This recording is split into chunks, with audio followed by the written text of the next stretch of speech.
South Africans pre-1994, but also a timeless body of work that marks an important period in South Africa's history. The new freedom and democracy 20 years ago also gave rise to a new South African stories, including biographies of some of the country's struggle heroes. To find out how far literature has come in South Africa, we're joined in the studio by Dr. Mongane Wally Serote, one of South Africa's prominent authors and poets. Sir, good morning. Welcome to Morning Love. Morning, good morning, ma'am. First, let's put it into context. How much literature, poetry and books, the role they played in before apartheid? I would like to take it far backer than that and go to the point where we say we had praise poetry, we had proverbs, we had idioms in the different African languages. And if you look at those, and the reason why I'm taking us back to that, is that they did become a tapestry of consciousness of people. Elders, when they talk, they never stop quoting proverbs, quoting idioms to illustrate what life is about. And that is what literature in general should be doing to us. And I think subsequent to that, what happened also is when novels were written and poetry written in English, it did exactly that. Yeah. That type of writing. It conscientized people to what I would like to call the black condition. Yeah. And also pointed out the issues of apartheid and oppression itself.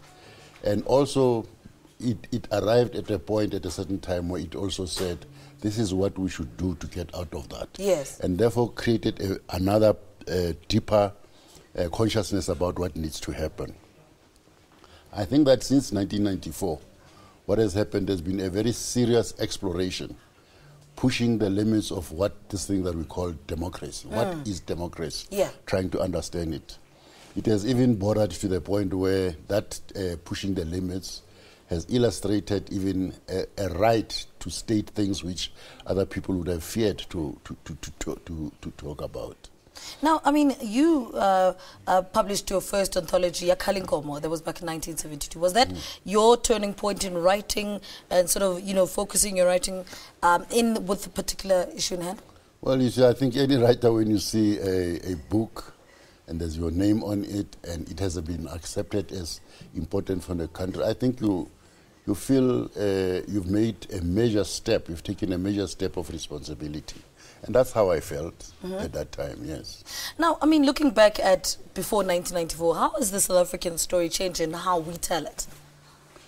As I said, I think the young people are exploring. What I like about what they are doing is they are really testing all the things that the liberation struggle gained. Yeah. When the ANC was fighting, we were fighting for non-racialism, non-sexism, democracy. And I think young people are testing what is that. And it's their right to do so. Yeah. They've expressed it in many other ways about that. They've challenged concepts of religion, concepts of politics, concepts of culture. They've challenged issues about the world itself. Yeah. Whether that has become a tapestry of our consciousness is another story. Let's see what happens. These new voices, what do you make of them? Are they in the right direction? Is it because they have so much more freedom to do it in? Is it in the right direction? I think it's in the right direction. I see also that there are many young women, Lebu, Napo, yes, and Natalie and others who have really taken the stage. And there are also those very important also, there are those who have stuck to African languages, taking the praise poetry genre, but also modernizing it to fit our time. So there is also a lot of experimentation that is going on, wanting to find what genre will fit into the freedom that has been achieved. With this new freedom, there's always been that concern that the African language, though, is not being published enough. What do we do to improve on that? Much as we have freedom to write in English, we also shouldn't ignore the African language. Yes, I think, as I said, you know, we must learn from how our people, the elders, our ancestors, created proverbs, idioms, but also we must remember there was storytelling, and all of that was done in African languages. But also there was a follow-up when the novel started, where African writers wrote in different African languages. I don't know why it is that that seems to sort of ebb.